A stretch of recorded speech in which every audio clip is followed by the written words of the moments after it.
बच्चों, मैं आपकी स्मृति मैम आज आपको पाठ 2 मेंढकी का ब्याह पढ़ाने जा रही हूँ। प्रस्तुत कहानी में लेखक ने समाज में व्याप्त अंधविश्वास पर तीखा व्यंग किया है। कई जिलों में त्राही त्राही मच रही थी। आषाढ़ चला गया, सावन निकलने को हुआ, लेकिन पानी की बूंद नहीं। आकाश में बादल कभी कभी छिटपुट होकर इधर उधर बह जाते हैं।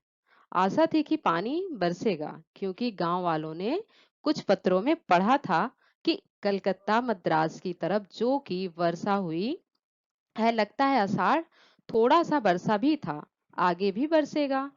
इसी आशा में अनाज बो दिया गया। अनाज जम निकला, फिर हरिया कर सूखने लगा। यदि 4-6 दिन और ना बरसा तो सब समाप्त।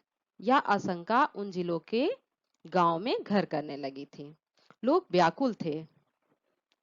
भाई, जहां बारिश नहीं होगी, अनाज पैदा नहीं होना है, तो से सूखा पड़ना स्वाभाविक है। और अनाज नहीं होगा तो खाने पीने की सुविधाएं भी नहीं हो पाएंगी। तो लोगों को चिंता सताने लगी इस बात की। आ- पता है सावन का महीना है और इसमें बारिश होती है, अगर बारिश नहीं होगी तो चिंता का विषय होता जाएगा। गांव में सयानों की कमी ना थी। टोने टोटके धूप दीप कभी कुछ किया, लेकिन कुछ ना हुआ। एक गांव का पुराना चतुर नावता बड़ी सूझबूझ का था।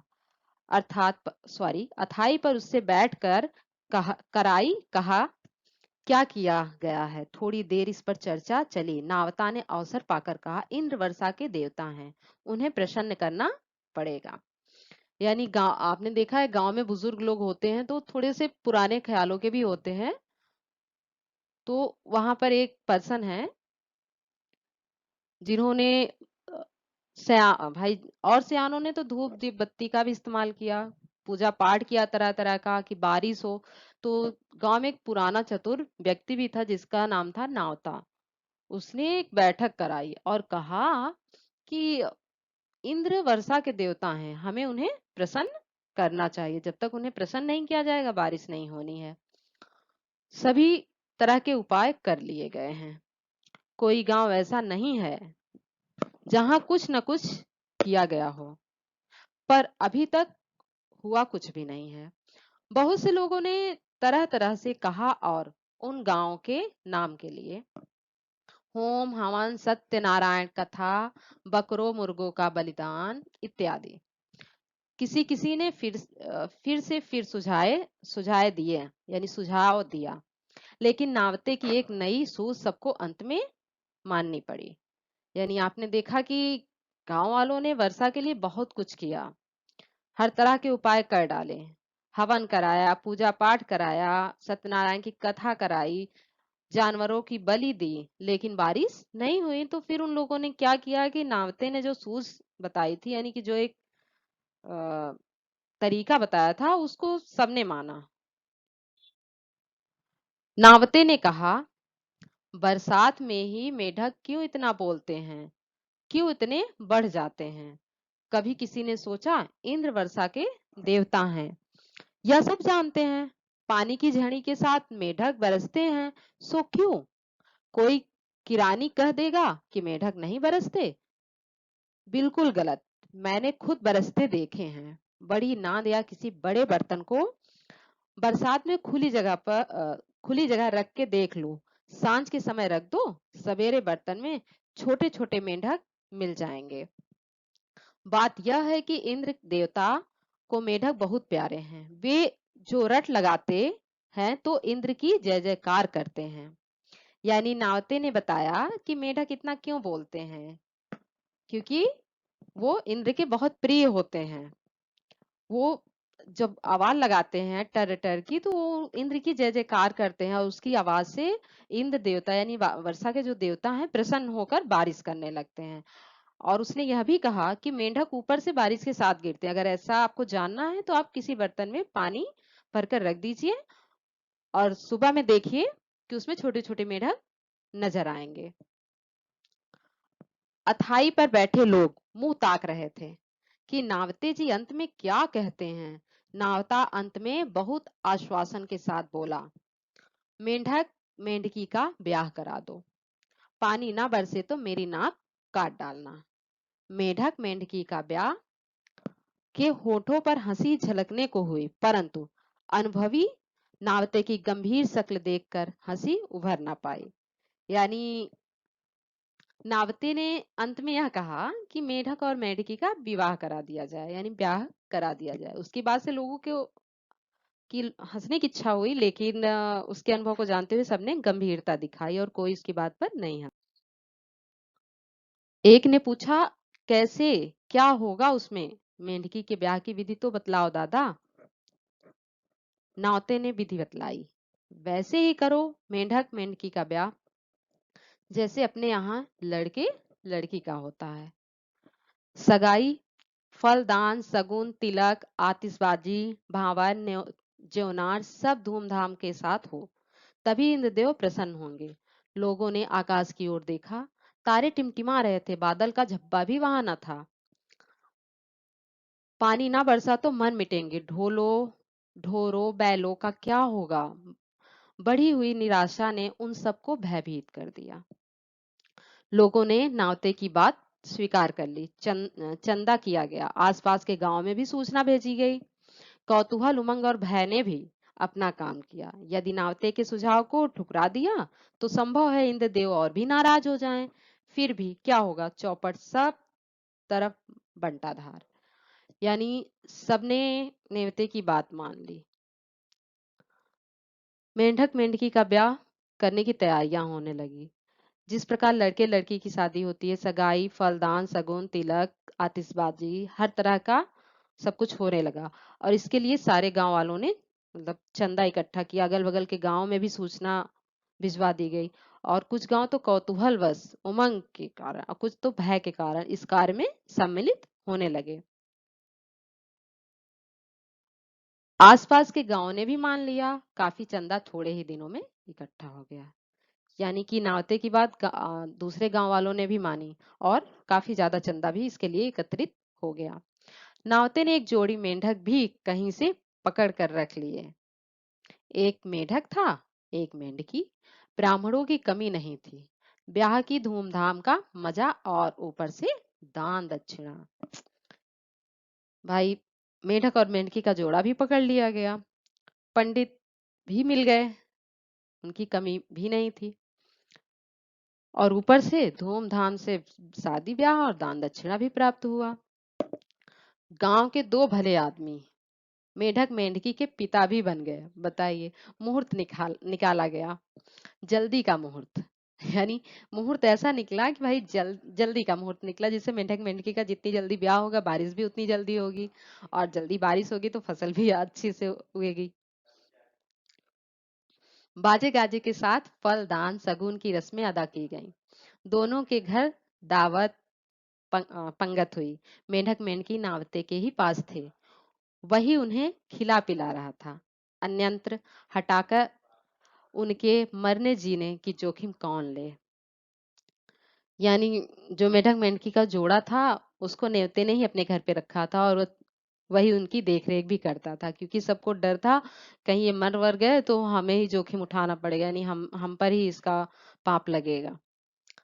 तिलक भामर का दिन भी आया। पानी के एक बर्तन में मेंढकी उस घर में रख दी गई जिसके स्वामी को कन्यादान करना था। उसने सोचा, हो सकता है पानी बरस पड़े, कन्यादान का पुण्य तो मिलेगा ही। यानी मेंढकी का ब्याह जिस घर से होना था, उसको एक बर्तन में करके उस घर में रख दिया गया। और वहां का जो मालिक था, उसने ये सोचा कि चलिए, ये कन्यादान करने का भी मौका मिल गया, हो सकता है इस कन्यादान के पुण्य से बारिश हो जाए। मेंढक दूल्हा पालकी में बिठलाया गया, रखा गया बांध कर। उछल कर कहीं चल देता तो सारा कारोबार ठप हो जाता। आतिशबाजी भी फूंकी गई और बड़े पैमाने पर। एक तो आतिशबाजी के बिना ब्याह क्या, दूसरे नगर पिछले साल किसी ने आतिशबाजी पर 1 रुपया फूंका था, तो इस साल कम से कम 1.25 का धुआं तो उड़ाना ही चाहिए। तिलक हुआ। जैसे ही मेंढक के माथे पर चंदन लगाने के लिए ब्राह्मण ने हाथ बढ़ाया कि मेंढक उछला। ब्राह्मण डर के मारे पीछे हट गया। खैरियत हुई कि मेंढक एक पक्के डोरे से बर्तन में बंधा था, नहीं तो उसकी पकड़ धकड़ में मुहूर्त निकल जाता। कुछ लोग मेंढक की उछल कूद पर हंस पड़े, कुछ ने ब्राह्मण को फटकारा। डरते हो? दक्षिणा मिलेगी पंडित जी, करो तिल का। पंडित जी ने साहस बटोरकर मेढक के ऊपर चंदन छिड़क दिया। फिर पड़ी भांवर। एक पट्टे में मेंढक बांधा गया, दूसरे पर मेंढकी। यानी पंडित ने जैसे ही मेंढक को तिलक लगाने की कोशिश की, मेंढक उछलकर भागने को हुआ, लेकिन एक पक्के धागे में उसे बांध रखा गया था, जिससे वो पकड़ में आ गया। फिर ब्राह्मण ने उस पर चंदन छिड़का। दोनों ने टर टर शुरू की। नावता बोला, ये एक दूसरे से ब्याह करने की चर्चा कर रहे हैं। ब्राह्मण ने भांवरे पढ़ी और पढ़वाई। फिर दावत पंगत हुई। मेंढकी की विदाई हुई और मेंढक के पिताजी के दहेज भी मिला। मनुष्यों के विवाह में दहेज दिया जाए तो मेंढक मेंढकी के विवाह में ही क्यों हाथ सिकोड़ा जाए। पानी बरसे या ना बरसे, मेंढक के पिताजी बहरहाल कुछ से कुछ तो हो ही गए। नावता दादा की आंटी में भी रकम पहुंची और इंद्रदेव ने भी कृपा की। यानी मेंढक मेंढकी का ब्याह हुआ। जो मेढक का पिता था उसे दहेज मिला। भले ही बारिश हो ना हो, लेकिन उसकी भी झोली में कुछ आ ही गया। बादल आए, छाए और गड़गड़ाए। फिर बरसा मूसलाधार। लोग हर्ष मग्न हो गए। नावते की धाक बैठ गई। कहता फिर रहा था, मेरी बात खाली नहीं गई। इंद्रदेव प्रसन्न हो गए ना। पानी बरसा और इतना बरसा कि रुकने का नाम ना ले रहा था। नाले चढ़े, नदियों में बाढ़ें आई, पोखर और तालाब उमड़ उठे। कुछ तालाबों के बांध टूट गए, खेतों में पानी भर गया, सड़कें कट गई, गांव में पानी तरंगे लेने लगा। जनता और उसके ढोल ढोर डूबने उतराने लगे। बहुत से तो मर भी गए। संपत्ति की भारी हानि हुई। 8-10 दिन के भीतर ही भीषण बर्बादी हुई। इंद्रदेव के बहुत हाथ पैर जोड़े, वे न माने। लोग कह रहे थे कि इससे तो वह सूखा ही अच्छा था। बताइए, मेढक मेंढकी के ब्याह से इंद्रदेव इतना प्रसन्न हो गए कि इतनी बारिश हुई, इतनी ज्यादा बारिश हो गई कि जो फसल थी वो बह गई। नदी नाले चारों तरफ बहने लगे, बांध टूट गए, जान माल की भी हानि होने लगी। संपत्ति तो गई ही गई। लोगों में यह डर होने लगा, काश सूखा ही अच्छा था इस बारिश से। फिर नावते की शरण पकड़ी गई। अब क्या हो? उसका नुस्खा तैयार था। बोला, कोई बात नहीं, सरकार ने तलाक कानून पास कर दिया है। मेंढक मेंढकी का तलाक कराए देता हूँ, पानी बंद हो जाएगा। पर मेंढकों का वह जोड़ा कहाँ मिलेगा? लोगों ने प्रश्न किया। नावते का उत्तर उसकी जेब में ही था। चट से उसने कहा, मेरे पास है। कहाँ से आया है, कैसे? प्रश्न हुआ। उत्तर था, मेढक के पिता के घर से दोनों को ले आया था। जानता था कि शायद अटक न जाए। पानी बरसने में ही तलाक की कार्यवाही जल्दी जल्दी की गई। तलाक की क्रिया के निभने में ना तो अधिक समय लगना था और ना कुछ पैसा खर्च। मेढक मेंढकी दोनों छोड़ दिए गए। दोनों उछल कर इधर उधर हो गए, परंतु पानी का बरसना बंद ना हुआ। बाढ़ पर बाढ़ और जनता के कष्टों का पारावार नहीं। यानी कि भाई, नावते की सूझबूझ के ही कारण बारिश शुरू हुई थी, तो अब नावते की सूझबूझ के कारण बारिश रुकनी थी। लोगों का ऐसा भ्रम था, तो वो नावते की शरण में पुनः जाते हैं और उससे दूसरा नुस्खा पूछते हैं। तो उसने क्या बताया कि अभी तो दोनों की शादी कराई गई थी, तो बारिश हुई, अब दोनों का तलाक भी करा दिया जाए। तो इस बीच फिर दोनों का जल्दी जल्दी आनन फानन में मेंढक और मेंढकी का तलाक कराया गया। लेकिन बारिश ऐसी कि जो जाने का नाम ही नहीं ले रही थी। वो तो जनता के कष्टों का पारावार नहीं, यानी कि ऊपर ही बढ़ती गई। गांव छोड़ छोड़ कर लोग इधर उधर भाग रहे थे। एक दो के मन में तो यह आया कि यदि नावता मिल जाए तो उसका सिर फोड़ डालें, परंतु नावता कहीं और 9 दो 11 हो गया। यानी उस बारिश के कारण गांव के लोग इधर उधर भागने लगे और नावते को भी कोसने लगे, और यह भी एक मन में उकर लिए कि नावता कहीं मिल जाएगा तो उसका सिर फोड़ दिया जाएगा, और नावता इस बात से डर के वहां से 9 दो 11 हो गया।